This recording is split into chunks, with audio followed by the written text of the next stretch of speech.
Здравейте! Аз съм доктор Тодоров от дентална клиника Ендодент доктор Сирачева, град Бургас. И днес ще коментираме до какво може да доведе зъбния камък.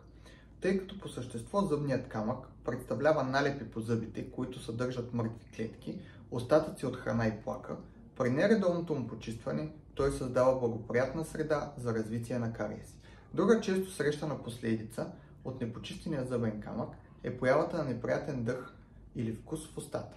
Ненавременното отстраняване на зъбния камък често води до проблеми с венците, кървене, зачервяване, оток и подуване на венечните пространства между зъбите.